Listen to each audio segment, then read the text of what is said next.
Donc, premier conseil municipal de l'année 2023. L'occasion, même si on n'est plus en janvier, on est en février pour nous, de vous souhaiter à toutes et tous la bonne année pour l'année qui vient. Et que ce soit une année, on sait qui ne sera pas simple, qui sera difficile, mais de pouvoir faire face aux difficultés du mieux possible et qu'elle soit la moins compliquée pour tous.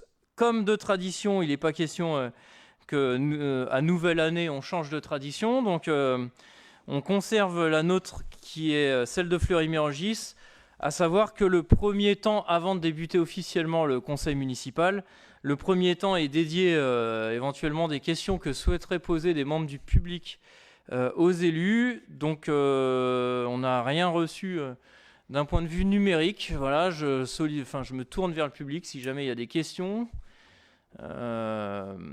Alors, on a deux questions, une première devant et ensuite... on va entendre. Vous n'avez pas de micro ?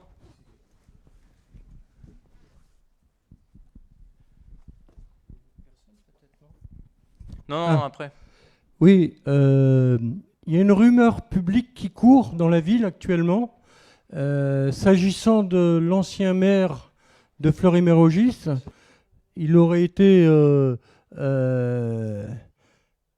mis en garde à vue à propos du dossier des 7 hectares. Est-ce que vous pourriez nous dire où ça en est l'enquête aujourd'hui ? Et est-ce que c'est potentiellement, est-ce que ça va déboucher rapidement sur quelque chose, quoi. Merci. On a ensuite une deuxième question derrière. Moi, ma question, ça concerne l'octroi de l'aide pour les passes Navigo. On m'a dit qu'elle était réactualisée cette année et ça fait trois mois que j'avais fait la demande, j'ai toujours pas de réponse. Quand je m'adresse à la régie, ils n'en savent pas plus. Ma deuxième réponse est aussi concernant la régie, quand c'est que le TPE va remarcher, parce que ça bloque beaucoup. Je suis pas, voilà. Et la troisième question, c'est en tant que parent d'élèves élus de l'école maternelle d'Esnos, qu'on sait qu'on va avoir nos commandes qui datent il y a peut-être 2-3 ans. Parce que là, ça commence à être urgent. Et voilà, l'éducation, c'est la priorité, non, dans votre programme. Et là, je me pose la question. Donc voilà, c'était pas une question, mais 3 questions, parce que j'ai fait le déplacement. Et c'est vraiment de la colère en tant qu'habitante de Fleury. On n'a jamais de réponse lors des conseils des classes. Ça avance jamais. Quand on envoie des messages à M. Ezikli, il nous donne des réunions à 10h. Désolé, on travaille, on n'est pas à la disposition. Donc demander un créneau avec plusieurs dates, ça serait bien. Pas qu'un créneau imposé à 10h. Et pour l'aide octroyée par la ville, à un moment, on ne peut pas attendre 3 mois. Je sais, on me répond qu'il n'y a personne au service finance. Ça ne me concerne pas. L'aide, elle a été créée, elle doit être octroyée. Et donc, c'est pas encore, ça va nous passer sous le nez. Merci. Alors, on a plusieurs questions. Si je résume, pour la dernière intervention, donc il y a l'aide au pass Navigo, il y a un sujet régie pour savoir quand est-ce que ça remarche. Et vous aviez posé une autre question, quand est-ce qu'on va avoir le matériel ? C'est ça que vous avez dit ou j'ai pas eu le temps de bien noter? Oui, mais sur le matériel, j'ai pas entendu. Bon. Alors, on va traiter les questions les unes après les autres. Matériel, fourniture. Sur la première question qui concerne le 7 hectares, il y a une enquête en cours, effectivement. Je ne suis pas à la justice, donc je ne peux pas répondre de savoir quand est-ce que... et à quel rythme les choses vont être traitées. Donc ça, je laisse ça à la justice le temps de faire son enquête et son travail. Je ne suis pas en mesure d'affirmer ou pas ce qui se fait dans le cadre de l'enquête. Elle se déroule. En tout cas, si j'ai effectivement connaissance qu'il y a des avancées sur cette enquête, et donc je m'en félicite. Maintenant, il va falloir laisser le temps simplement à la justice, et quand on aura à la justice de travailler, et quand on aura des informations communicables et qui soient sûres, on se fera un plaisir de les communiquer.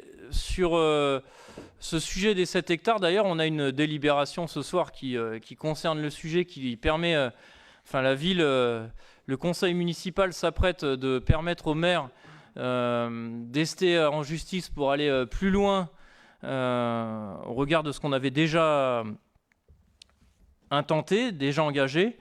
Donc ça c'est en lien avec ce sujet, mais après je laisse l'enquête avancer et communiquerai quand on aura des éléments communicables.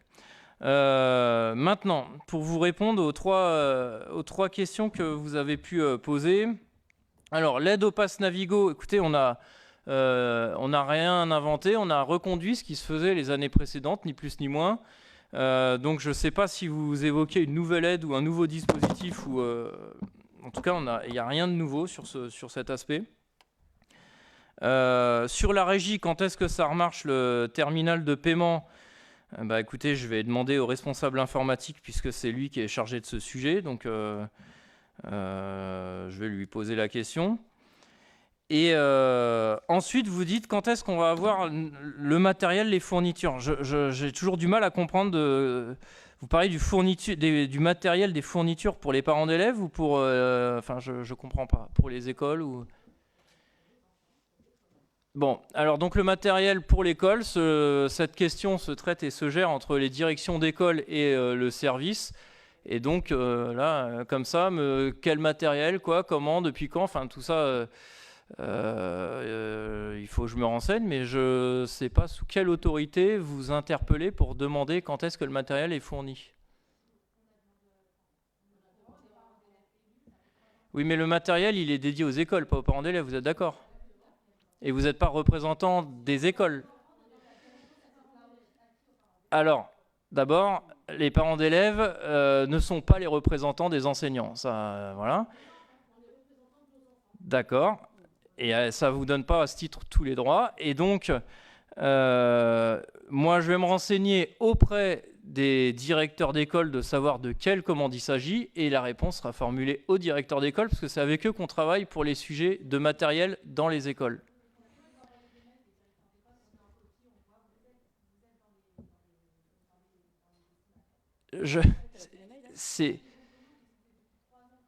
Alors, je ne savais pas que vous étiez dédié à la question des bons de commande en interne de la mairie. Non, mais... La dame, elle s'appelle Madame Fuentes.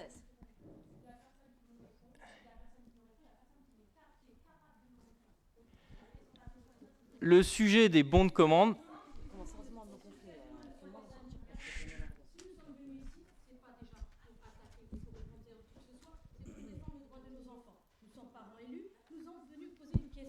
Mais je vous réponds. Voilà, non, vous ne nous avez pas répondu. Vous avez dit sur quel droit déjà vous avez commencé ? Sur le droit de nos enfants, non, de leur éducation.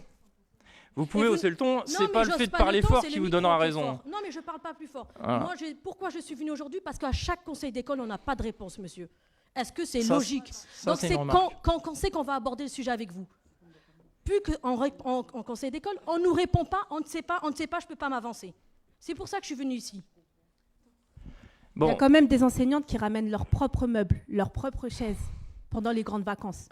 Et tout le monde le voit. Pendant les grandes vacances, les écoles sont Elles ramènent leurs propres meubles et leurs propres chaises. Et elles le disent en conseil d'école. Il n'y a personne qui réagit. En primaire, il y a des câbles, des fils de fer qui pendent. Ça fait 3 ans. Ça fait 3 ans que les enseignants demandent à ce que ça soit coupé. Il y a des enfants qui jouent avec, qui se les mettent autour du cou. Jusqu'à maintenant, c'est de la pas maternelle fait. De la primaire maintenant. Jusqu'à maintenant, c'est pas fait. On a demandé en conseil d'école à ce que ça soit coupé. Une pince coupante, ça coûte 2 € à Action. On vient, on les coupe. Le directeur n'a pas le droit de les faire. Jusqu'à maintenant, ils sont pas coupés. Il y a des planches qui manquent dans l'école. Ça fait 3 ans aussi. Est-ce que vous faites un monologue ou est-ce qu'on peut vous répondre ? Juste pour... On n'est pas là pour être contre vous. Parce que quand on a demandé des travaux... Non, mais parce que vous êtes tout de suite sur la défensive. Non, quand on a demandé les travaux pour la plomberie, ça a été fait. Quand on a demandé le travaux pour que ça soit entre l'école, ça a été fait. Juste qu'on demande les commandes, s'il vous plaît. On veut le matériel pour nos enfants. Attendez, d'abord, il y a des commandes qui sont faites chaque année. Donc, répondre à une question... Ils ne sont pas honorés, monsieur. Ils ne sont pas honorés. Bon, vous affirmez des choses dont vous avez une connaissance certainement très partielle. Parce que moi, je serais capable de sortir des bons de commande des différentes années. Alors, de là à dire qu'elles soient honorées à 100%, je ne m'engage pas. Mais vous affirmez des choses en disant pas du tout, comme si vous étiez... chaque année dans les commandes internes au service. Donc vous ne savez pas. Donc, c'est on pas est en parce contact que... chaque jour avec la directrice de l'école. Chaque jour, on vient Eh lui ben, demander, écoutez, la directrice de l'école... Avez-vous reçu quelque chose? Non, rien. Bon, rien. la directrice de l'école, en l'occurrence, vous n'êtes pas représentante de l'éducation nationale et vous ne travaillez pas en lien avec l'éducation nationale et les services municipaux. Donc la directrice de l'école, si elle a des commandes qui lui paraissent urgentes ou importantes, elle a des procédures. Vous ne le savez pas. Elle fait que ça. Vous pouvez laisser penser que vous savez parce que vous donnez cette impression. C'est pas le cas. Donc, et en l'occurrence, le fait d'être parent d'élève, alors il faut voir parce qu'entre l'élémentaire et la maternelle, sur l'élémentaire, vous n'êtes pas parent d'élève élu, il n'y a pas eu d'élection. Sur la maternelle, c'est un autre sujet. Mais le fait d'être parent d'élève ne vous donne pas autorité pour contrôler les commandes effectuées ou pas par la ville. En l'occurrence, le fait d'être parent d'élève vous interroge sur les projets, la pédagogie, sur les projets à mettre en œuvre pour les enfants. Éventuellement, s'il y a des sujets de sécurité, à les faire remonter. Vous êtes tout à fait légitime là-dedans. Éventuellement, s'il y a des sujets pour davantage de confort pour les parents, vous êtes tout à fait légitime. Là, vous intervenez sur une mécanique en disant les bons de commande, comme si 100% des bons de commande depuis 3 ans n'étaient pas honorés. Vous n'avez aucune légitimité pour ça, je le redis. Et en plus, donner une information comme ça qui est extrêmement partielle, qui ne correspond à aucun fait vérifiable, voilà, je suis incapable de vous répondre. En janvier 2019, le 24, on a fait tel bon de commande et pas tel autre. Et je ne le ferai pas. Et pour la question par contre des fils de fer que vous avez posée et qui interroge là directement la sécurité des enfants et auquel je vais vous répondre, ça a été réglé récemment. Donc vous venez maintenant en introduction de conseil municipal pour dire que c'est pas réglé, et quand je dis que c'est réglé, vous dites effectivement mais récemment. Donc on a déjà des informations un peu aléatoires. Donc ça a été réglé récemment. Ça a peut-être mis un peu trop de temps, j'en conviens, mais ça a été réglé. Et donc le propos que vous tenez n'est plus le bon, puisque vous venez dire que ça n'a pas été réglé. Voilà. On ne va pas se renvoyer la balle, on essaie de... Non, mais je dis que ça a été réglé. Là, quand vous dites sécurité, excusez-moi, s'il n'y a pas le matériel pour nos enfants, il en va de la sécurité. Pourquoi? Non, pas du tout. Si, parce que, excusez-moi, ne pas avoir du matériel, ne pas travailler dans des conditions mais sereines, attendez, c'est de la sécurité. Ne dites pas que dans les écoles de Fleury, il n'y a pas de matériel. Il y a peut-être des commandes en cours. J'ai dit qu'il n'y a pas totalement le matériel. Et pour revenir à votre question, pour vous répondre, on n'est pas parents élus des SNOS, excusez-moi, pourquoi on n'a pas fait les élections? Parce qu'on n'avait pas d'encre pour imprimer on n'avait pas assez pour imprimer pour le bon d'inscription. Donc comment on fait? On fait les élections où on laisse les imprimantes pour les élèves. Le choix a été vite fait, sachant qu'il n'y avait qu'une liste. Je suis désolée. Par contre, je veux juste finir, parce que là, on ne va pas débattre. Vous allez vous occuper du sujet des commandes, merci. Du coup, voilà. Par contre, quand vous avez dit que ça a été reconduit, je suis d'accord avec vous, ça a été reconduit. Ma question, c'était, j'attends toujours que l'aide soit actée. C'est-à-dire, j'ai fait mes documents, ça fait 3 mois pour l'aide du Pass Navigo, je n'ai toujours pas de nouvelles. C'était ça ma question.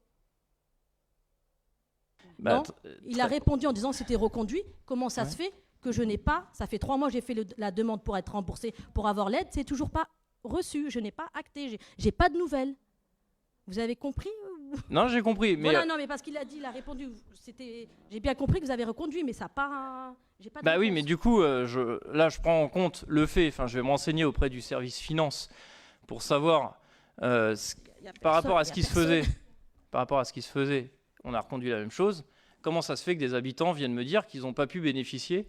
Voilà. Mais je le découvre maintenant. Alors, en plus de ça, j'ai parlé d'autres parents, ils ne sont même pas au courant que l'aide a été reconduite. Donc, oui, mais ça serait bien de le... C'est écrit dans le journal municipal. C'est écrit, bah oui, mais c'est écrit. Après, je vais pas aller toquer à chaque porte pour informer les gens de tout ce qu'ils ont. J'ai pas dit ça. Mais est-ce qu'il a été... je dis juste, je parle... Moi, je l'ai su parce que ça a été reconduit, je me suis renseignée. Moi, je parle au nom de la ville, au nom des habitants. Je ne parle pas que pour ma poire. C'est tout. C'est très bien. Donc, je vais me renseigner pourquoi des habitants ne peuvent pas bénéficier de ce à quoi ils ont droit normalement. Mais là, je ne suis pas capable de vous donner la réponse puisque je découvre l'information ce soir. Pour moi, une fois que les choses sont actées et votées par les élus, les services ont la tâche et la charge de mettre en œuvre. D'accord, merci. Est-ce que... Madame Fuentes?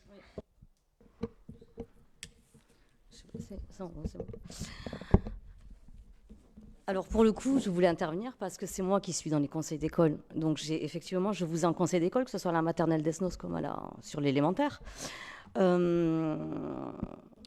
Sur tous les conseils d'école, il y a des comptes rendus. Vous les avez? Vous êtes en possession des comptes rendus. Concernant la maternelle, sur tout ce qui est le matériel, vous n'avez pas l'intervention d'une enseignante qui dit que le dimanche ou le samedi, elle vient apporter son propre matériel de la maison. Vous l'avez sur un conseil d'école? Non. Est-ce que vous l'avez? Non. Tout ce qui se dit en conseil d'école, c'est retranscrit à l'écrit. C'est-à-dire que vous devez être en possession de ces écrits-là. Pour dire ce genre de choses, vous devez être en possession de ces écrits-là. Vous les avez? Madame Durieux, je vous permets aucune insulte, aucune. C'est-à-dire que j'ai déjà eu l'habitude d'avoir été insultée de votre part. Non, j'accepterai aucune insulte. Je suis en train de vous poser une question.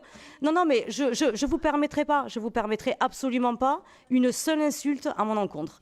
Ça tombe bien, c'est filmé. Ça me donnera l'occasion peut-être d'aller porter plainte encore contre vous. Très bien. À partir de là, je vous ai juste posé une question. Voilà, vous avez le compte-rendu de la part des enseignants sur les conseils d'école qui est retranscrit donc par la directrice. Et en aucun cas, il est écrit que les enseignants reviennent de leur domicile avec du matériel de chez eux. Donc voilà, c'était juste pour rebondir sur ça. Effectivement, je rebondis aussi sur...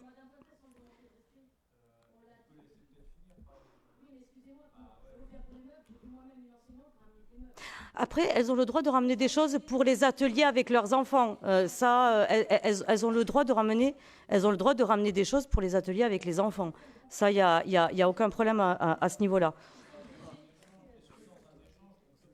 Et je voulais juste aussi informer, parce qu'on a l'impression que vous venez informer des dysfonctionnements qu'il peut y avoir, mais sachez que les membres du conseil municipal sont au courant de tout ce qui se passe en conseil d'école, monsieur le maire aussi, et ainsi que les services. Donc à ce niveau-là, il n'y a pas de problème, tout est remonté. N'importe quel dysfonctionnement qu'on peut avoir sur une école, c'est remonté autant au service comme à monsieur le maire et au sein aussi du conseil municipal. Donc à partir de là, tout est dit. Effectivement, les câbles, ça a été un problème. On en a discuté, je crois qu'on en a parlé, non, au conseil d'école. J'étais au conseil d'école, je vous ai répondu. Ça a été fait. Oui, mais est-ce que ça a été fait? Ça a bien été fait. On est bien d'accord, ça a été fait. Ça a été fait. Ça a été fait avec du... Voilà, merci, je vous remercie. C'est tout ce que je voulais dire. Exactement, je suis entièrement d'accord avec vous.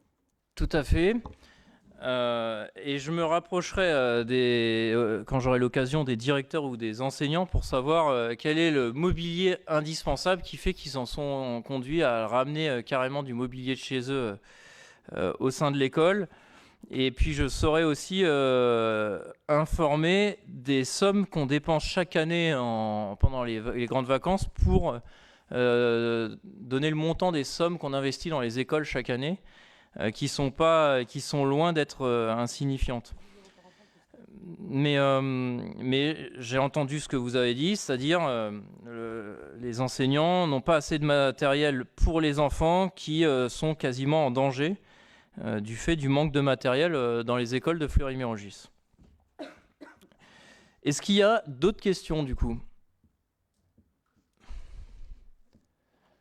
Non, on va pouvoir passer à l'appel et donc commencer officiellement le conseil municipal. Je regarde une dernière fois. Bien, d'ailleurs on va aborder les sujets de budget, donc ça devrait certainement vous intéresser. Alors, Olivier Corzani, présent. Roger Perret, présent. Espérance Cinéari donne pouvoir à Roger Perret. Rudy Sitcharn,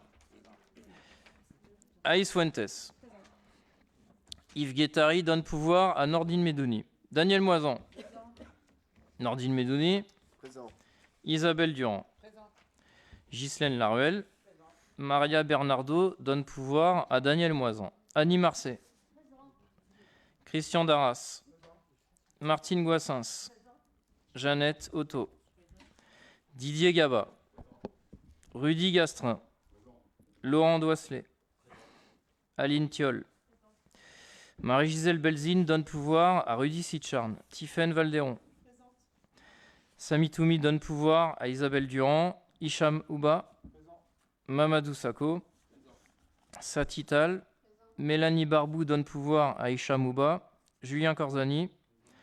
Madiouma Tandia. Excusez. Sophia Mejri donne pouvoir à Olivier Corzani. Albert Lavenette. Secrétaire de séance, Monsieur Ishamouba.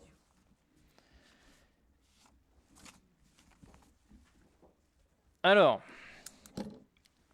donc, pour débuter le conseil municipal, nous avons les décisions prises entre les deux conseils municipaux. Pour l'année 2023, sur ces décisions, 4 concernent des aspects de culture. Nous avons 2 décisions qui concernent la jeunesse, 2 décisions qui concernent des aspects techniques et des services techniques, 5 décisions qui concernent le scolaire et principalement des conventions avec des villes pour des classes Ulysse, 5 décisions qui concernent des formations professionnelles au premier secours, 3 décisions qui concernent le social et 1 décision qui concerne les finances de la commune. Suite à ces décisions, je vous propose donc de passer maintenant à l'approbation du procès-verbal du précédent conseil qui s'était déroulé le 12 décembre 2022. S'il n'y a pas de remarques sur ce procès-verbal, je propose de le mettre aux voix. Qui vote pour ? Unanimité, je vous remercie. Donc on a théoriquement 9 points à aborder ensemble sur ce conseil municipal. Je proposerai, quand on arrive au point 4, de le reporter au prochain conseil, car nous avons 1 ou 2 raisons encore que nous voulons objectiver, mais je reviendrai dessus quand on arrivera au point 4. Donc, ce conseil municipal de février correspond au conseil municipal de débat d'orientation budgétaire, ou maintenant on dit rapport d'orientation budgétaire, qui fixe, comme son nom l'indique, les orientations budgétaires décidées par la commune pour l'année qui vient. C'est un document obligatoire où nous allons, une fois sa présentation terminée, prendre ensemble, voter la prise d'acte du document. Comme vous ne l'avez pas sous les yeux, je vais en faire un exposé et un peu de le détailler. Alors, c'est un peu long, mais il s'agit du document qui fixe le cap et les orientations budgétaires de la commune sur l'année. Donc nécessairement, ça ne peut pas être court. C'est un document donc qui revient du macro jusqu'au local. Macro, c'est-à-dire qui pose l'environnement macroéconomique mondial, européen, français, et qui après nous amène à nous intéresser aux finances de la commune. Et pour s'intéresser aux finances de la commune, il est évidemment indispensable de comprendre le contexte général dans lequel nous évoluons. Vous savez qu'en 2020 a été marqué par notamment le Covid, une reprise suite à la sortie de ce Covid, une reprise économique en 2021, et on observe aujourd'hui, depuis le milieu d'année passée, un ralentissement fort avec différents facteurs. Ça, c'est pour l'environnement global. Je ne reviens pas sur l'ensemble des chiffres et l'évolution des zones, Royaume-Uni, Japon, zone euro, États-Unis. Mais on observe des courbes qui, de toute façon, sont sensiblement en tout cas, les mêmes. La question pour cette année, c'est que les difficultés sont cumulées, multiples, et principalement, alors liées à plusieurs facteurs, mais concernent principalement l'évolution assez importante, pour ne pas dire très significative, des coûts de l'énergie, des coûts des matériaux en général et de l'énergie en particulier. Et dans l'énergie, le gaz et l'électricité sont les sources d'énergie qui augmentent le plus. On a donc au 3e trimestre 2022 en France, comme partout, mais pour nous arrêter quelques instants sur la France, une croissance ralentie avec un contexte particulièrement incertain, un marché du travail en tension, et du coup un certain nombre de branches d'activité économique en grande tension due à la crise énergétique et à toutes ces hausses d'énergie que j'évoquais précédemment. On est également dans une situation depuis depuis l'année 22 et qui perdure encore aujourd'hui sur une situation inflationniste avec des augmentations significatives, une situation inflationniste qu'on n'a pas connue depuis le milieu des années 80, qu'on pourrait presque dire nouvelle, entre guillemets, puisqu'on ne l'a pas connue depuis plus de 40 ans, et qui amène qui amplifie les incertitudes que j'évoquais au début. Sur le pouvoir d'achat, globalement des Français, on a un pouvoir d'achat qui recule, puisqu'on a une inflation qui augmente et des salaires qui n'augmentent pas dans la même proportion et des rentrées globales qui n'augmentent pas dans la même proportion, ce qui fait qu'on a un pouvoir d'achat mécaniquement en baisse. Bon, là, je vais un peu vite sur les contextes généraux, mais ça nous amène après à notre contexte local. Sur les finances publiques, du coup, pour ce qui nous intéresse, et après pour atterrir sur la commune, on a un budget global en baisse sur nos finances publiques, avec des ratios de dépenses publiques qui sont en baisse et la baisse devrait se poursuivre en 2023. Voilà, je ne vous donne pas l'entièreté des chiffres, mais voilà un peu pour le contexte. Sur les principales mesures votées dans le projet de loi de finances 2023 proposées par le gouvernement et votées par l'Assemblée nationale. On a en premier lieu la suppression de la CVAE, c'est une cotisation sur la valeur ajoutée des entreprises, qui était une cotisation qui intéressait le bloc intercommunal en fait par effet de conséquence et départemental, et qui sera supprimée par suite du choix du gouvernement d'essayer d'alléger toujours plus l'impôt sur la production et l'impôt prélevé ou les cotisations prélevées auprès des entreprises, et particulièrement des plus grandes et des plus importantes. Donc cette volonté trouve une nouvelle continuité avec la suppression de cette CVAE qui devrait être compensée par une fraction de TVA. Mais bon, c'est comme la compensation de la taxe sur la taxe d'habitation. Les compensations valent bien un moment, mais elles perdent leurs effets de dynamique. Et au fur et à mesure que le temps passe et que les années passent, globalement, les finances des collectivités sont en recul. On a un filet sécurité 2023 sur les dépenses énergétiques. Alors, ce filet sécurité, d'abord, répond à un certain nombre de critères. Il faut donc répondre à ces critères pour pouvoir y prétendre. Et ensuite, on a du mal à mesurer ce que ça veut dire très concrètement pour les collectivités. Donc on a aussi un amortisseur électricité qui a été voté. Pour vous en donner un peu le détail, pour les collectivités qui payent leur électricité plus de 180 € le mégawattheure, l'État prendra en charge 50% du surcoût jusqu'à un plafond de 500 € le mégawattheure. Tout ça est très simple.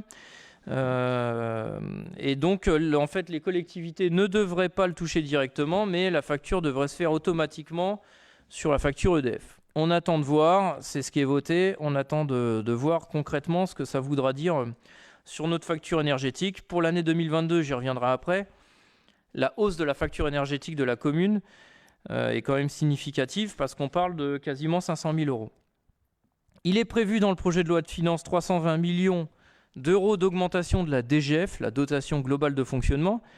Et donc, cette augmentation impliquera que les collectivités soit voient leur dotation se maintenir, soit évoluer. Après, on parle là pour chacune des collectivités, chacune des villes, et des collectivités de quelques centaines de milliers d'euros ou dizaines de milliers d'euros face à des augmentations qui, elles, se comptent en centaines, parfois en millions. Il y a la création du fonds vert qui est particulièrement complexe à répondre, mais qui a le mérite d'exister. Fonds qui est entièrement délégué au préfet. On a ensuite différentes taxes, mais qui sont à la marge dans nos finances. J'en viens maintenant, du coup, à l'évolution et à l'évolution de la situation financière, à sa rétrospective, et je vais m'attarder quelques instants pour revenir de 2019 à aujourd'hui avec la perspective 2023. Donc sur la période, vous ne l'avez pas sous les yeux, mais je vous l'indique, Sur la période 2019-2021, on remarque plusieurs choses.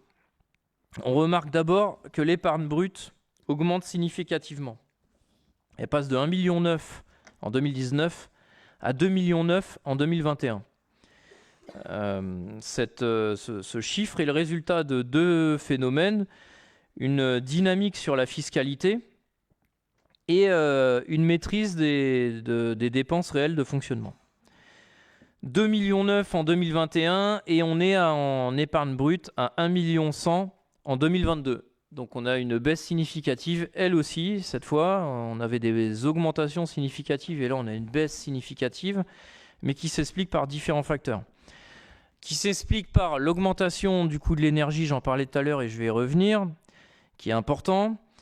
La hausse du point d'indice votée par l'État qui était nécessaire pour les agents de la fonction publique puisque leur salaire n'avait pas augmenté depuis plus de 10 ans, mais intégralement non compensé. C'est-à-dire l'État vote, les communes payent, mais c'est pas compensé. Donc si on est pour l'augmentation du point d'indice, on est aussi pour le versement aux collectivités territoriales de cette augmentation du point d'indice. Sinon... normalement, celui qui décide paye. En l'occurrence, celui qui décide ne paye pas. Donc ça fait déjà deux phénomènes importants qui pèsent quand même pour près d'1 million d'euros sur les finances de la commune. C'est pas négligeable. Et on a aussi et surtout, vous l'avez sans doute remarqué, la montée en puissance très concrète et très réelle du chantier de l'école, puisque les murs sont maintenant posés, l'école est bien avancée, il reste encore... de nombreux mois de chantier, mais en tout cas, l'école est en train de devenir une réalité et forcément, c'est une année où on a dû beaucoup dépenser en investissement. Donc, c'est ce qui explique la baisse de l'épargne nette de la commune.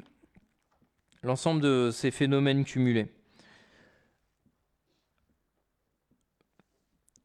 Voilà, on a ensuite, alors sur les comparatifs en épargne brute pour la strate de la commune. Si on compare, il est d'usage de comparer une ville avec la strate dans laquelle elle est pour essayer d'avoir des données un peu similaires ou des modes de comparaison un peu similaires. Et donc il y a des chiffres intéressants là-dessus. En 2019, sur l'épargne brute de Fleury-Mérogis était à 143 € par habitant. La moyenne de la strate est à 190 €, donc on avait un gap à peu près à 50 €. En 2020, on passe à 160 € pour une moyenne de strate à 189. Ce qui fait que le gap descend, en fait on se rapproche de la moyenne de la strate puisqu'on augmente notre épargne brute comme je l'indiquais. Et en 2021, on réduit encore l'écart avec... la moyenne de la strate puisqu'on passe à 211 €, donc on était à 143 en 2019 et on est à 211 en 2021 pour une moyenne de strate à 228. Donc on était à une vingtaine d'euros d'écart alors qu'on était à 50 2 ans auparavant. Donc on constate que l'épargne brute s'améliorait par habitant au niveau de la commune de Fleury-Mérogis. Et donc on est sur une dynamique qui était intéressante.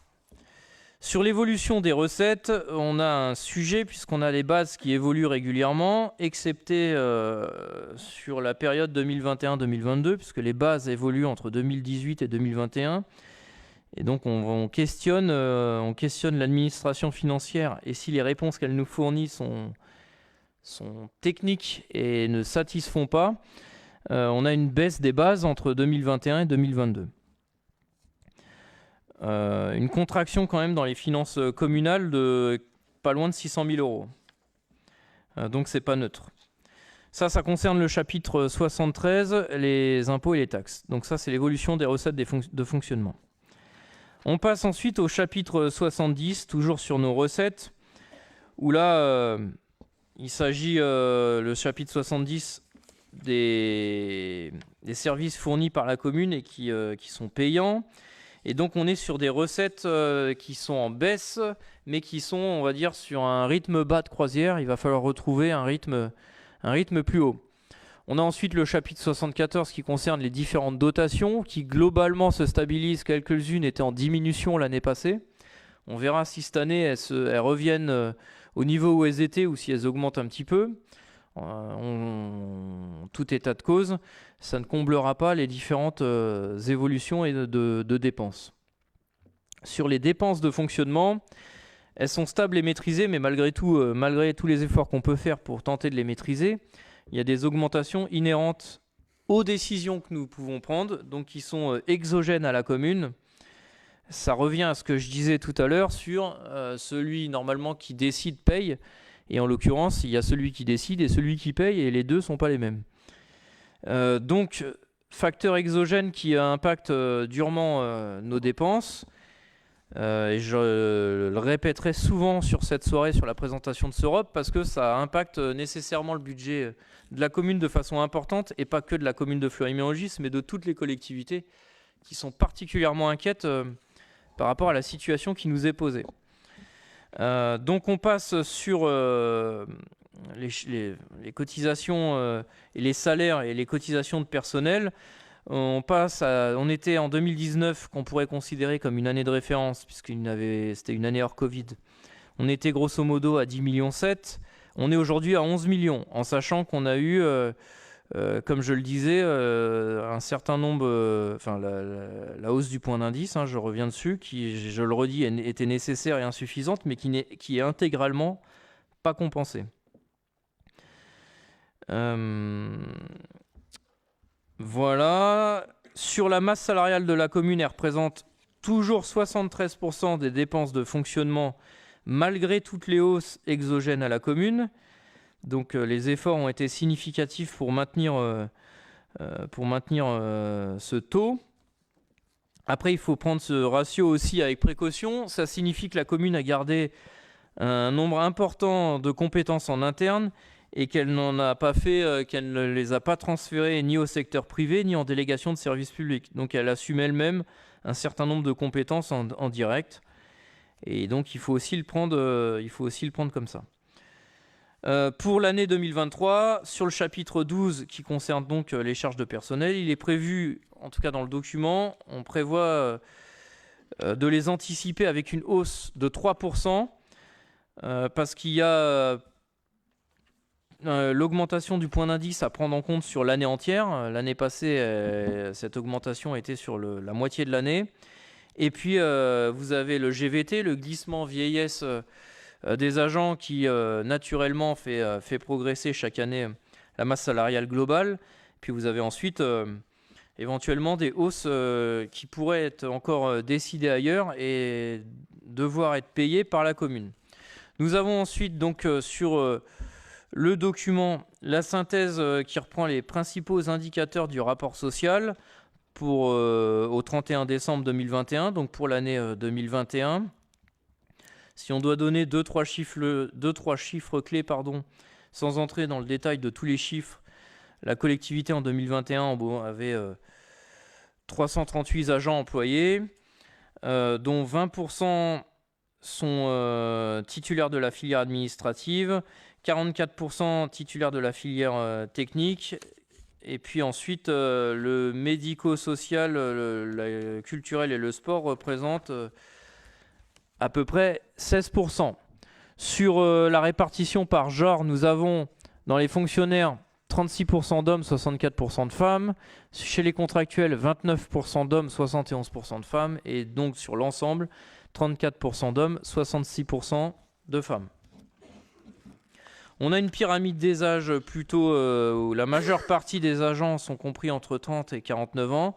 On a tout de même une partie importante, donc ça représente la moitié du personnel. On a une partie importante qui a plus de 50 ans, ça représente 34% du personnel, et moins de 30 ans à 16%.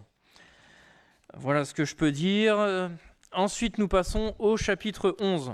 Donc, qui concerne les charges à caractère général. Les charges à caractère général, ce sont les denrées et fournitures consommées, les travaux, les services extérieurs et les frais de gestion courante. Donc, c'est le chapitre qui est directement impacté par les augmentations d'énergie et principalement électricité et gaz. La hausse de l'électricité et le gaz entre 2021 et 2022 représente à peu près, à quelques milliers d'euros près, mais à peu près 500 000 euros. Donc en une année, c'est extrêmement significatif. Je le disais au vœu, je le redis ici, on savait qu'en travaillant le projet de raccordement à la géothermie, on préparait l'avenir. On ne savait pas que l'histoire nous donnerait raison si tôt. Mais en tout cas, l'objectif est de raccorder tous les équipements municipaux hors mairie et salle Gavroche et CTM, tous les équipements municipaux que sont la maison de la petite enfance, l'ensemble des écoles, des gymnases, la salle, le CMA, la salle Viennaire, la salle Malraux, d'ici septembre 2023.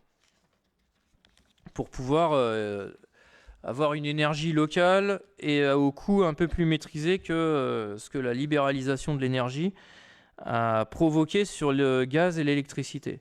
J'en profite également pour dire que on a une journée un peu particulière puisque il semblerait que l'État, gouvernement et Assemblée nationale soient engagés dans la nationalisation ou renationalisation complète d'EDF. Il semblerait donc que l'énergie soit considérée comme quelque chose de prioritaire et qui ne peut pas être laissé de façon inconsidérée au marché. Encore une fois, l'histoire nous donne raison, puisque c'est une position que nous défendons. Et c'est une position que nous réalisons concrètement à Fleury-Mérogis avec la SPL Serre qui viendra fournir au collectif la géothermie. Voilà. Nous avons ensuite le chapitre 66 avec les charges financières, il est stable, en diminution régulière, mais il s'agit de la dette contractée en 2015. Et comme depuis, nous n'avions pas recontracté de dette, elle diminue d'année en année, mais j'y reviendrai après. Cette année, nous allons devoir faire un emprunt du fait de l'école, parce que c'est un équipement significatif à financer. Et comme quand on achète une maison et on a besoin d'emprunter pour pouvoir financer l'intégralité de l'équipement. J'en viens ensuite au chapitre 68, c'est les créances douteuses, qui est en diminution, mais qui correspond, en tout cas dans ce que nous avons voté pour 2022, au réel de 2022 à 9 481 €. La section d'investissement. Alors, les dépenses de la section d'investissement, c'est tout ce qui vient enrichir le patrimoine communal. Et donc, vous savez qu'on a un retard significatif en équipement dans cette commune, qu'on a un projet de mandat assez ambitieux là-dessus. Dont d'ailleurs certains projets de travaux dans les écoles. Je ne reviens pas sur les linos qui ont été posés l'année passée et sur un certain nombre d'autres travaux qui ont été réalisés, mais tout ça a nécessité des investissements assez significatifs, de la toiture de la maternelle d'Esnos qui a été refait pour partie. Enfin bon, voilà, tout ça sont des investissements significatifs que nous avons faits. Et sur l'année 2022, on constate une évolution de la section d'investissement à 7 millions €, 7 200 000. Et vous comprenez pourquoi, c'est principalement lié à l'école pour 5,8 millions pour l'année 2022. Les subventions et les financements liés à cette opération du groupe scolaire seront touchés en 2023, ce qui devrait nous permettre de maîtriser le prêt que nous devrons faire, qui est encore à l'étude. Sur les besoins de financement et les recettes d'investissement surtout, les recettes d'investissement sont découpées de la façon suivante. Elles sont pour 31% de subventions d'investissement, 23% d'excédents de fonctionnement que nous avions capitalisés au cours des années et 46% sur la FCTVA et la taxe d'aménagement. Pour les besoins de financement, l'épargne brute que nous avions générée sur les années précédentes avait permis de couvrir les déficits d'investissement. En 2022, les dépenses, comme je le disais, sont importantes, liées au groupe scolaire. Et donc, on a un besoin de financement à 4,5 millions qui va être couvert par les restes à réaliser. 2 millions avec le report des subventions inscrites en 2023 et l'excédent cumulé en investissement à 1,9 million. Voilà, en 2023, il restera à couvrir 700 000 €. Et puis, nous serons sur l'année où il faudra, 2023, engager un prêt. Je parlais tout à l'heure de l'épargne brute. J'en viens à l'épargne nette avant-après d'arriver sur la capacité de désendettement. Donc, l'épargne nette et l'épargne qui vous reste, une fois que tout est déduit, Et on a une épargne nette qui reste positive, qui est saine, mais qui se fragilise pour les raisons que j'évoquais tout au long de ma présentation et que vous connaissez maintenant par cœur, à savoir toutes les hausses diverses et variées auxquelles nous avons dû faire face et qui du coup impactent significativement notre épargne nette. On a des sujets là-dessus et on a de l'argent nous aussi à aller chercher, à améliorer. On est dans la quadrature du cercle où il faut limiter au maximum les dépenses ou les hausses de dépenses, tout en allant chercher davantage de financement dans un contexte où les financements publics se contractent. Donc tout ça n'est pas simple. Alors, je reviens sur la capacité de désendettement et son évolution. Pour vous donner la définition de ce qu'est la capacité de désendettement, c'est si on mettait l'ensemble de l'argent, l'ensemble de l'épargne qui nous reste, si on mettait tout chaque année, ça nous donne le nombre d'années au bout desquelles on sera en capacité de juguler complètement la dette. Grosso modo, les seuils d'alerte pour les finances des collectivités commencent à être à 8 à 10 ans de capacité de désendettement. Et vous commencez sérieusement à inquiéter les banques à partir de 12-13 ans. Aujourd'hui, on a une capacité de désendettement qui était à 2,7 années en 2019, à 1,8 années en 2020, à 1,6 en 2021 et à 3,8 en 2022. Donc on a une capacité de désendettement qui permet de rassurer les banques et qui nous permet d'envisager un prêt. Si on avait aujourd'hui 8 ou 10 ans de capacité de désendettement, on serait bien en problématique puisque les banques ne nous prêteraient pas et on aurait une école à finir de payer. Donc on serait un peu là pris dans une problématique insoluble, ce qui n'est pas le cas. Donc on peut envisager un prêt, même si je ne préfère pas augurer de ce qui va se dire, mais en tout cas la capacité de désendettement est un indicateur, le ratio est bon et notre indicateur est sain. Pour le résultat définitif de la commune, donc on a un résultat cumulé sur l'investissement en 2022 à moins 3 millions. Alors là, il y a une petite erreur, moins 3 millions 0,1. Une petite erreur de calcul, mais c'est une coquille. Et un fonctionnement avec un résultat cumulé à 4 millions 58. Sur l'évolution de la dette, je le disais, comme rien n'a été contracté de nouveau jusqu'à aujourd'hui, pas de sujet, elle poursuit son petit chemin. On en vient maintenant sur les orientations budgétaires, sur les deux sections que sont la section de fonctionnement et la section d'investissement.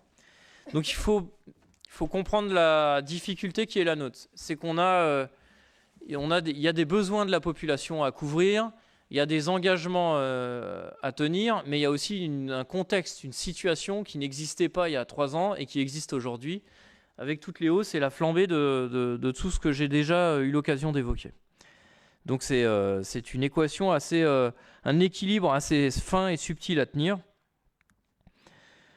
Globalement, si on doit résumer nos engagements pour l'année qui vient, les engagements qui sont les nôtres, c'est de maintenir évidemment notre niveau de service public, de continuer à le développer, de donner corps à des actions qui ont été engagées et qui doivent se traduire cette année, ou de permettre cette année d'engager des équipements ou du développement de services qui prendra réellement naissance sur les années suivantes. En tout cas, on est dans une année un peu charnière où on ne doit pas obérer l'avenir et où on doit également maîtriser nos finances. On prévoit que l'année 2023 sera évidemment impactée par une augmentation des charges de fonctionnement. Il peut y avoir les raisons qu'on peut imaginer aujourd'hui et il peut y en avoir d'autres qui naissent au cours de l'année auxquelles on devra faire face, ce que je n'espère pas, mais l'histoire nous l'apprend. Du coup, ça impacte significativement, je le disais, notre capacité d'investissement. On a aussi comme objectif de pouvoir tenir ce qui s'est dit sur les différentes concertations avec un certain nombre d'éléments à sortir, à produire.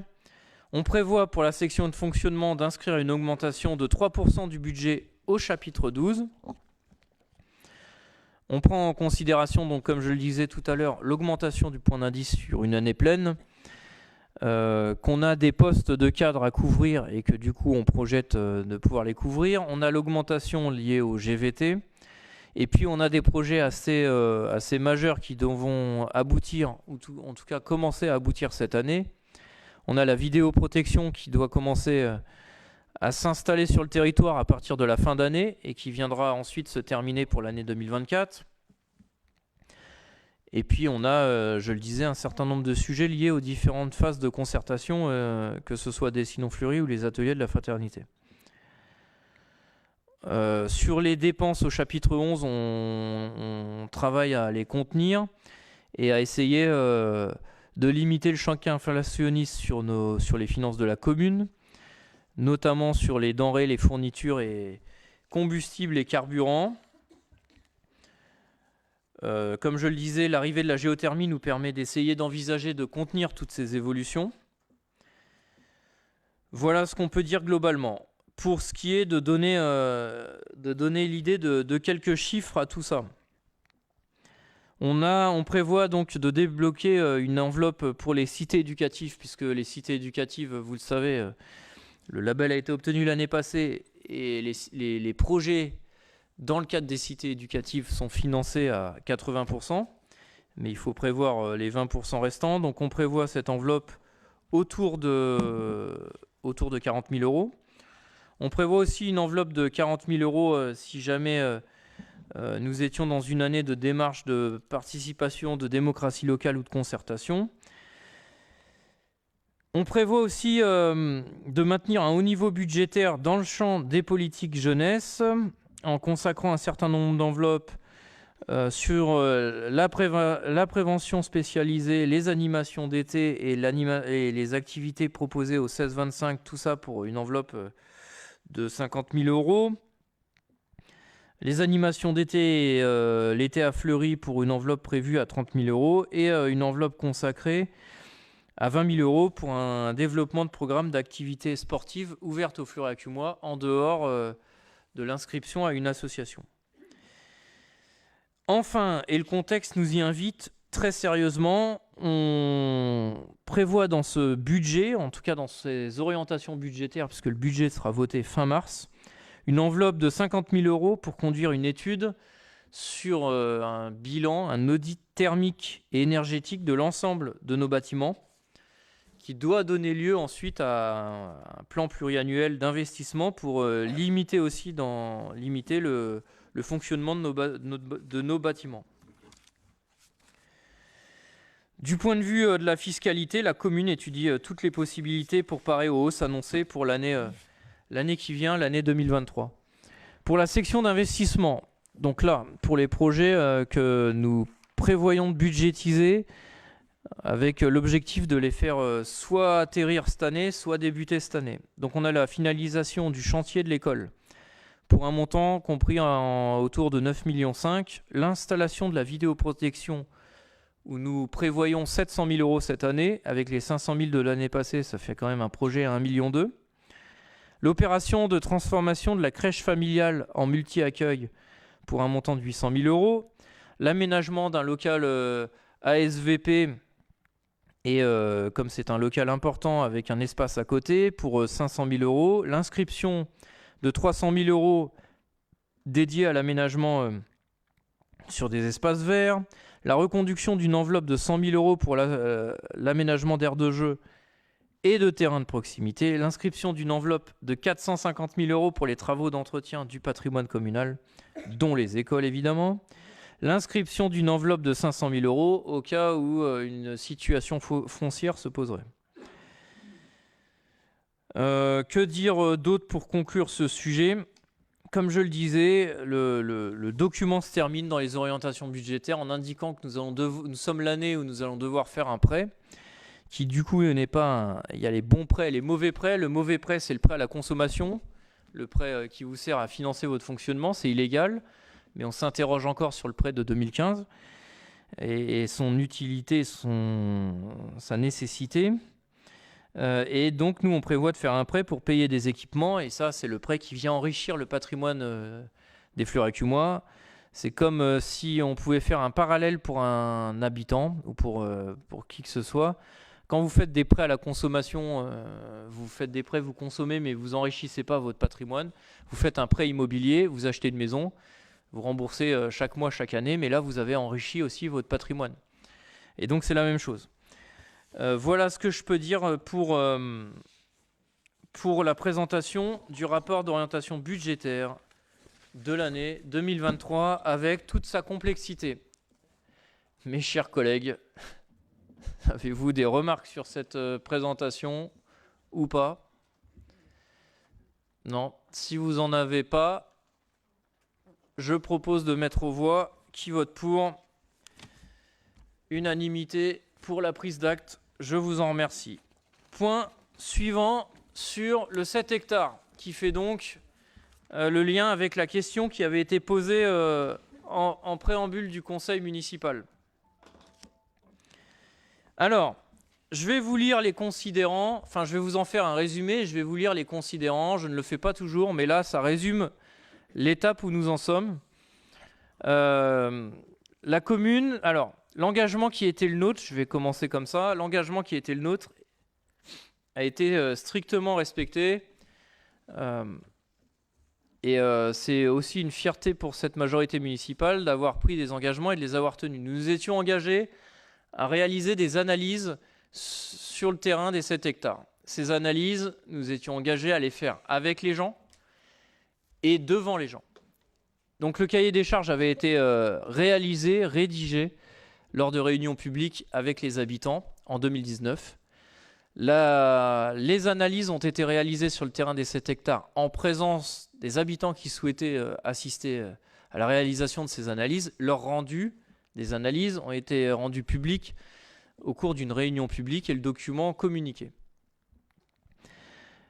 Ça, c'est les engagements que nous avions pris. Nous avions indiqué également ensuite qu'à l'issue de ces analyses, nous metterions l'affaire en justice parce qu'on considère qu'il y a plusieurs préjudices pour la commune. D'abord, un préjudice foncier. Le terrain des 7 hectares est un bien communal qui appartient au Fleury-Acumois. En l'occurrence, au regard des résultats des analyses, c'est un terrain, même si certains peuvent le contester, qui est objectivement pollué et donc qui prive les Fleury-Acumois d'une possibilité foncière pour la commune, avec les conséquences que ça peut avoir. Donc les Fleury-Acumois sont lésés et donc on avait dit qu'on porterait plainte. Nous avons porté plainte pour cet aspect, pour aussi un autre aspect, parce qu'il s'agit là d'une affaire très obscure, où à un moment donné se faisait communication d'apport de terre végétale pour planter des légumineux. Et nous avons eu l'occasion de le dire, de légumineux nous n'avons pas, de déchets nous avons, et visiblement de jardin sur cet espace, personne ne veut. Donc nous avons porté plainte pour toutes ces raisons, pour que lumière soit faite, justice soit rendue, condamnation soit obtenue, et ensuite, une fois que tout ça sera effectué, il faudra obtenir réparation pour la commune. Parce que dans cette affaire obscure, pour ceux qui avaient assisté à l'époque, en tout cas ceux qui n'ont pas eu d'amnésie entre-temps, on a pu observer 6 mois d'allées et venues de camions du matin au soir, et qui ont pu déverser tout le bonheur que nous connaissons sur le 7 hectares aujourd'hui. Voilà un peu, et tout ça s'est fait sans mouvement financier, entrée et sortie au sein des caisses de la commune, donc tout ça est bien obscur et on souhaite que lumière soit faite. Voilà où nous en sommes. Suite à cette plainte, la justice étant scalée, on ne voit pas toujours les choses apparaître, et puis des fois ça apparaît, et puis après l'enquête ça retombe, et puis l'instruction se fait, et puis ça ressort. C'est comme ça que vit la justice.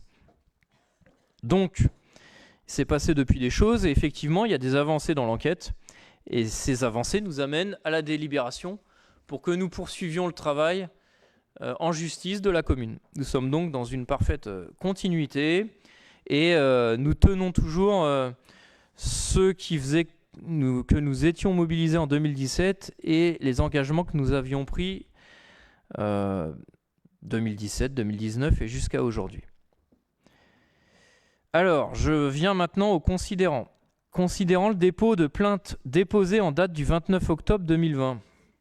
Considérant qu'à la suite du dépôt de déchets et de terres d'origine inconnue sur le terrain des 7 hectares qui appartient à la commune, des éléments juridiques ont été réunis par notre avocat ainsi que des éléments techniques par M. Branquet, expert auprès de la Cour d'appel de Paris, considérant que l'expert a fait part de ses conclusions restituées notamment lors d'une réunion d'information ouverte aux habitants. Considérant les constats effectués sur le site montrant l'apport sauvage de matériaux issus de chantiers de démolition du BTP, terre mélangée à des gravats, des briques et des métaux ou des morceaux de canalisation, métal, plastique, fibrociment et autres joyeusetés. Considérant la présence de matériaux amiantés et bitumineux avérés.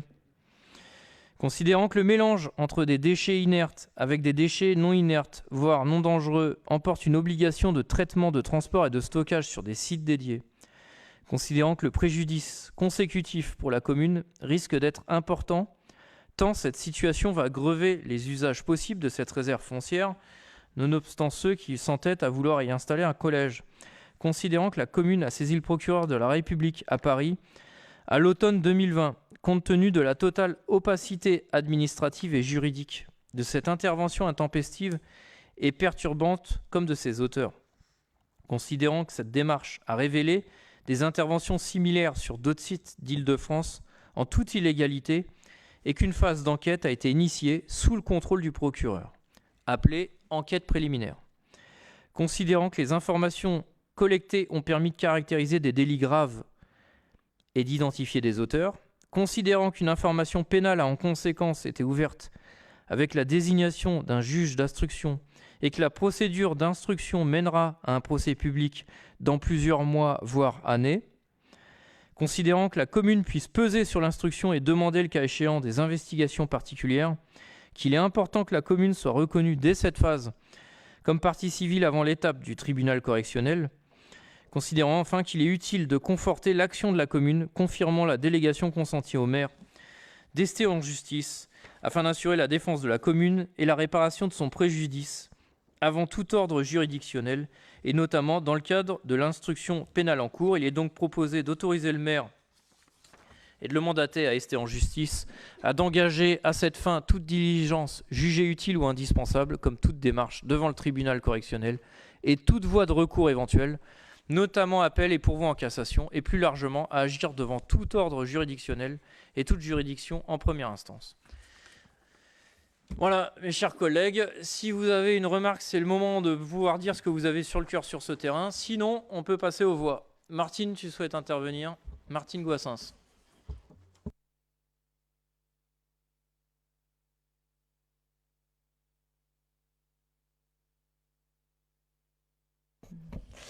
Oui, il y a des gens, notamment des détracteurs, qui posent la question pourquoi le maire n'a pas porté directement plainte contre l'ancien maire pour justement l'intervention du 7 hectares. Et en fin de compte, c'est une très très très bonne chose, puisque la plainte contre X, ça permet à tous les avocats et tout de interroger toutes les personnes concernées. Donc il n'y avait pas le maire qui était concerné dans cette affaire-là. Il y a beaucoup d'élus, qui sont aussi responsables. Donc c'est une très bonne chose d'avoir porté plainte contre X.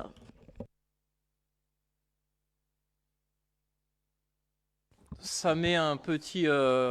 comment dire, à ceux qui affirmaient que, ou qui affirment encore, je ne sais pas, après tout, pourquoi pas, qu'en tout cas il n'y avait rien de fait en justice, que la plainte n'était pas posée et que nous étions des menteurs, comme quoi parfois ceux qui prétendent diffuser des informations finalement sont là pour le coup un peu contredits, et je reste très mesuré et poli. En tout cas, ils sont particulièrement aujourd'hui désavoués. Et évidemment, l'histoire continuera de désavouer les personnes qui affirment un tas de choses sans savoir, ou par démagogie et mensonges. En tout cas, l'histoire est en train d'avancer et de bonne façon. Voilà, mes chers collègues, je vous propose de passer aux voix. Qui vote pour? Unanimité, je vous remercie. Alors, nous arrivons là sur une délibération beaucoup plus simple. Il s'agit simplement d'une convention financière pour le versement à la commune de la redevance d'occupation du domaine communal du réseau de chauffage par la SER, puisque la SER a posé les tuyaux pour amener la géothermie sur notre commune, et donc elle occupe le domaine municipal, et donc pour être en En conformité, il faut un versement de redevance. Il restera symbolique, on ne va pas s'enrichir avec ça, ce n'est pas le but. Le but, c'est d'être dans les clous juridiques. Voilà. Si ça ne soulève pas de questions, je vous propose de voter. Qui vote pour ?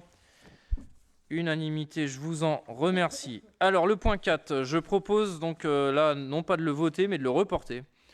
Puisque nous avons encore 1 ou 2 sujets que nous souhaitons étayer par des avis, on va dire, d'experts et de professionnels. Il s'agit, pour que tout le monde soit au courant, de la garantie d'emprunt sollicitée par CDC Habitat, qui sollicite la commune pour contracter un prêt auprès de la Caisse des dépôts et consignations. Et on souhaite, on a 1 ou 2 questions, notamment sur des évolutions possibles ou pas de taux. Et donc, on n'a pas encore de réponse assez rassurante pour pouvoir voter cette délibération. On propose donc de la reporter au prochain conseil en attendant les réponses qui nous seront formulées. Et bon, voilà, je ne sais pas si ça suscite des remarques ou des réactions. Eh bien, je propose non pas son vote, mais son report. Qui vote pour le report ? Très bien, unanimité, la délibération 4 est reportée au prochain conseil municipal. Nous avons ensuite... Alors, désignation de 2 représentants titulaires et nous proposons d'y rajouter un suppléant dans la délib sur table. Donc, pour les comités des usagers de la serre, donc il y a 2 représentants titulaires de la commune. Sont proposés pour être représentants titulaires Rudy Sitcharn et Albert Lavenette et pour être suppléants Tiffaine Valdéron.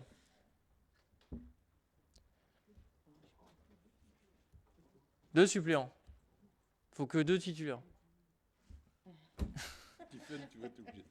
Bon, on propose Rudy Sitcharn et Albert Lavenette. On ne peut pas mettre un suppléant là. Donc ils sont obligés d'être présents, absolument. Ils peuvent pas être malades. Très bien. Voilà, vous avez une lourde responsabilité puisque vous représentez le comité des usagers. Vous serez la parole des flux RAC-UMOA et vous n'avez pas de suppléant, donc vous ne pouvez pas être absent. Eh bien écoutez, on met aux voix alors pour nos 2 titulaires qui votent pour nos deux représentants, dignes représentants. On a ensuite la désignation pour la délibération numéro 6, désignation d'un correspondant incendie et secours. Bon là on propose de désigner l'adjoint en charge de cette délégation, Nordine Medouni, qui vote pour. Je ne pense pas que ça suscite de remarques particulières. Unanimité, je vous remercie. Approbation du PEDT, projet éducatif de territoire, avant le point 9 qui est une motion. Je m'arrête quelques instants sur ce projet éducatif de territoire. Je m'arrête quelques instants dessus d'abord parce que c'est un document important qui s'est réalisé dans un temps court, parce qu'ensuite c'est une anomalie de plus qui se règle un peu dans cette commune, mais il y aurait dû avoir un projet éducatif de territoire. Or, il n'y avait pas de projet éducatif de territoire et il y aurait dû en avoir un au moins pour une raison, c'est parce qu'à l'époque où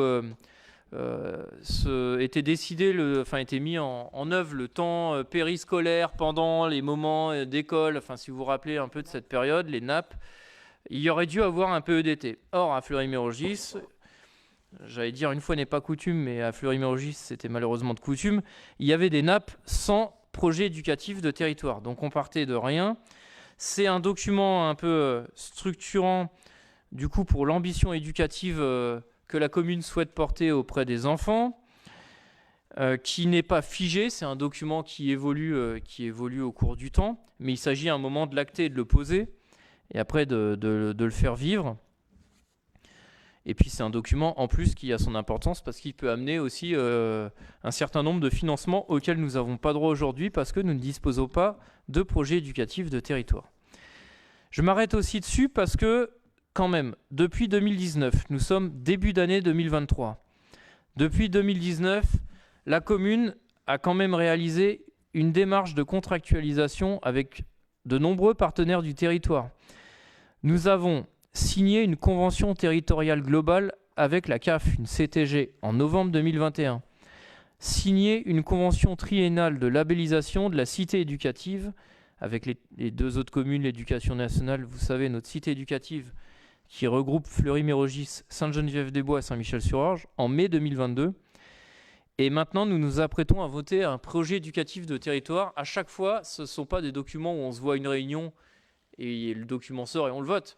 C'est des documents qui nécessitent un gros travail de partenariat avec un certain nombre de partenaires, de l'administration, des élus, qui parfois d'ailleurs, c'est un peu rapide et intense, sont même parfois frustrés de ne pouvoir pleinement participer à l'ensemble de toutes ces démarches. Mais tout ça est positif puisque ça souligne une volonté, une envie d'agir. Et donc, nous allons le prendre de son côté positif. C'est un enthousiasme qu'il faut savoir souligner. Et donc, dans le prolongement des conventions que nous avons déjà signées, nous nous apprêtons à acter et à valider notre projet éducatif de territoire qui s'est déroulé donc au dernier trimestre 2022 à travers 4 réunions, dont d'ailleurs je salue l'ensemble des membres présents, qui soient issus des services municipaux, des partenaires et de l'association La Ligue de l'enseignement qui nous a accompagnés pour le mener et le conclure. Tout ça a nécessité un gros travail assez intense. Tout ça a permis d'échanger entre services et entre partenaires sur des pratiques et sur des projets. Et puis, c'est un document donc sur le long terme, comme je le dis, qui va vivre et qui permet de poser un certain nombre de principes. Une fois que nous l'aurons acté, tous les acteurs éducatifs de la ville seront amenés, comme je le disais, à se revoir chaque année, 1 à 2 fois par an, pour en faire le bilan, voir comment on avance et voir réajuster les objectifs. C'est un document qui est pensé pour les Fleury-Acumois de 2 à 17 ans. Et donc, comme c'était dit en préambule du conseil municipal, effectivement, il y a beaucoup de démarches et beaucoup de choses qui est fait dans cette ville en direction des enfants dans un temps malgré tout relativement court. Le PEDT est conçu pour 3 années, donc de janvier 2023 à décembre 2026. Il concerne les temps scolaires, périscolaires et extrascolaires. Donc dans l'école, autour de l'école et après l'école. Il concerne les écoles, les 4 écoles, enfin 4, ça dépend si on compte en groupe scolaire ou en école. En tout cas, il concerne l'ensemble des écoles de la ville élémentaire et maternelle, Robert Desnos, Paul Langevin, Joliot-Curie et bientôt Joséphine Baker. Et on y a intégré, parce que c'est un objectif fort de la ville, le futur collège. Et donc, il convient pour nous d'approuver ce projet éducatif de territoire. Voilà ce que je peux vous dire. J'ai évidemment, dans l'ensemble des documents que nous avons réalisés depuis le début du mandat, il y a aussi les documents de type analyse des besoins sociaux, analyse diagnostic santé. Enfin, on ne manque pas d'études et d'analyses depuis qu'on est là. Et ça commence à nous donner un certain nombre d'éléments et d'objectiver un peu des choses qui étaient de l'ordre du ressenti jusqu'à aujourd'hui. Écoutez, je vous propose, enfin, sauf si ça suscite remarques ou réactions, s'il n'y en a pas, je vous propose d'approuver le projet éducatif de territoire qui vote pour. Unanimité, je vous en remercie. Nous avons 2 derniers sujets. Alors l'adhésion, là, c'est un peu comme le point 6, c'est un peu un point, on va dire, à régulariser, mais c'est l'adhésion au contrat de groupe d'assurance statutaire du CIG de la Grande Couronne. En gros, c'est l'assurance du personnel. Et donc nous adhérons au groupe d'assurance du CIG avec une légère augmentation de la part de ce groupement d'assurance. Vous le savez bien, le principe d'une assurance, pour elle, c'est de gagner de l'argent et de faire en perdre aux autres. Voilà un peu comment je pourrais résumer la délibération. Malgré tout, comme c'est un groupement de commandes qui concerne un certain nombre de communes, si la ville prenait une assurance seule, elle aurait de toute façon des prix bien plus élevés que celui-là, parce que là, le CIG gère de nombreuses communes d'un coup, donc le groupement de commandes est plus important. Voilà, bon, il s'agit d'une mécanique à régler chaque année. Qui vote, si ça ne suscite pas de remarques, qui vote pour. Unanimité, je vous en remercie. Et dernier sujet de la soirée, avant que tout le monde fonde littéralement. C'est du gel. Eh oui, on se rend mieux compte qu'il fait froid. Alors, c'est une motion qui concerne Le projet de réforme des retraites qui fait l'objet aujourd'hui d'un conflit social, puisqu'il s'agit plus que d'un simple projet de loi, pour moi, il s'agit d'un vrai projet de société qui revient sur en plus deux aspects en même temps, sur le recul de l'âge légal et sur l'allongement des annuités de cotisation. Donc comme ça, c'est le all-inclusif qui est proposé par le gouvernement. Et donc, il est proposé au conseil municipal une expression et de voter cette expression. Je vais la lire. Le 10 janvier dernier, la Première ministre présentait son projet de réforme des retraites autour de deux principes essentiels. Un report progressif de l'âge légal de départ à la retraite à 64 ans à l'horizon 2030, ainsi que l'accélération de l'allongement de la durée de cotisation à 43 annuités. Sous prétexte de préserver l'équilibre financier des comptes de l'assurance vieillesse, cette réforme s'avère en réalité injustifiée et injuste à bien des égards. Injustifiée d'une part, car selon le Conseil d'orientation aux retraites, dit autrement COR, notre système de retraite par répartition ne serait pas menacé sur le long terme avec ou sans réforme. Le président du COR indique que les dépenses de retraite, là je cite, ne dérapent pas. Elles sont relativement maîtrisées dans la plupart des hypothèses. Elles diminuent plutôt à terme. Il ajoute « En repoussant l'âge de départ, on fait des économies sur les retraites, mais ça provoque des dépenses ailleurs. Avec un taux d'emploi qui s'effondre après 60 ans, qui flirte avec les 33%, et une santé fragilisée, reculer l'âge de départ à la retraite augmentera les dépenses d'assurance chômage, d'assurance maladie et de prestations sociales. Ainsi, le COR estime que le recul de l'âge de la retraite de 60 à 62 ans en 2010 a augmenté les dépenses sociales de 1,5 milliard d'euros par an. Injuste, d'autre part, car elle impose des efforts et sacrifices supplémentaires à l'immense majorité de la population dans un contexte inflationniste qui pèse principalement sur les catégories modestes. Le président de la République reconnaissait lui-même en 2019 « Tant qu'on n'a pas réglé le problème du chômage dans notre pays », 2019, c'était le même président, franchement, ça serait assez hypocrite de décaler l'âge légal. Quand aujourd'hui, on est peu qualifié, quand on vit dans une région en difficulté industrielle, quand on est soi-même en difficulté, qu'on a une carrière fracturée, bon courage déjà pour arriver à 62 ans. C'est ça la réalité de notre pays. Je n'aurais pas dit mieux.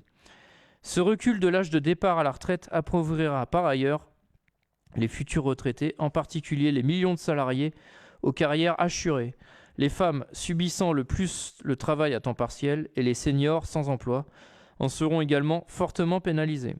Pourtant, les moyens existent pour financer et garantir à tous une retraite décente. En 2022, les actionnaires du CAC 40 se seront ainsi vus verser la bagatelle de 82 milliards d'euros de dividendes, un record historique. Dans le même temps, l'État aura distribué sans contrepartie l'équivalent de 157 milliards d'euros d'aide aux entreprises et autres cadeaux fiscaux aux plus aisés. Fidèle à l'héritage d'Ambroise Croizat, fondateur avec Pierre Laroque de la sécurité sociale et promoteur d'une vision de la retraite comme étant une nouvelle étape de la vie, le conseil municipal de Fleury-Mérogis tient à apporter son soutien à la mobilisation qui s'oppose à ce projet de réforme.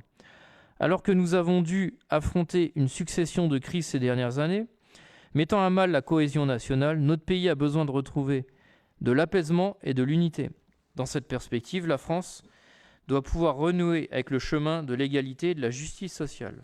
Ainsi, considérant que la réforme des retraites va particulièrement toucher les plus pauvres et constitue même une inégalité devant la mort, puisqu'à l'âge de 64 ans, 29% des hommes les plus pauvres sont déjà morts, contre 6% des plus riches. Considérant que les femmes, c'est un peu cru, mais c'est la réalité, considérant que les femmes, qui sont souvent les premières victimes de la précarité, seront pénalisées par leur carrière hachée et lorsqu'elles ont eu des enfants par l'obligation de travailler plus longtemps pour avoir droit à la retraite, considérant que la réforme des retraites ne répond à aucune urgence économique d'équilibre des caisses de retraite, le système tendant à s'équilibrer de lui-même à horizon 2070, considérant que ceux qui ont commencé à travailler le plus tôt entre 18 et 20 ans seront ainsi les plus pénalisés, puisqu'ils devront cotiser 43 ou 44 ans pour pouvoir partir à taux plein, considérant que le régime des retraites pourrait être financé par d'autres sources de financement, comme une remise en cause des baisses d'impôts sur les grandes entreprises ou une taxe de 2%, il en reste 98%, sur la fortune des 42 milliardaires, nous sommes plus dans cette salle, français, soit 12 milliards d'euros annuels, comme le préconise Oxfam. 42 milliardaires, 2%, 12 milliards d'euros. Considérant que cette réforme des retraites prévoit la participation de la cotisation employeur des collectivités territoriales, et là ça nous intéresse directement puisque cette réforme des retraites va aussi augmenter la cotisation des collectivités à hauteur à peu près pour l'ensemble du pays de 500 millions d'euros, et que cette nouvelle ponction, toujours pareil, l'État décide, les villes payent, s'inscrit dans une hausse des dépenses insupportables pour les collectivités territoriales. Le conseil municipal s'oppose à la réforme des retraites du gouvernement et soutient la mobilisation en cours. Il demande en outre au gouvernement d'initier un moratoire sur l'ensemble des niches fiscales et exonérations de cotisations sociales, de laisser décider les Français et d'organiser un référendum sur la réforme des retraites. Voilà. Chers collègues, s'il n'y a pas de remarques, je vous propose de mettre ce vœu aux voix. Qui vote pour? Ah non, c'est bon. Dans le public aussi, il vote pour. Donc on a une unanimité plus. Eh bien écoutez, je vous remercie de votre attention, de votre présence au conseil municipal, et je vous souhaite à tous et tous, une fois de plus, une bonne année et surtout une bonne soirée. Oui, c'est le premier conseil municipal de l'année.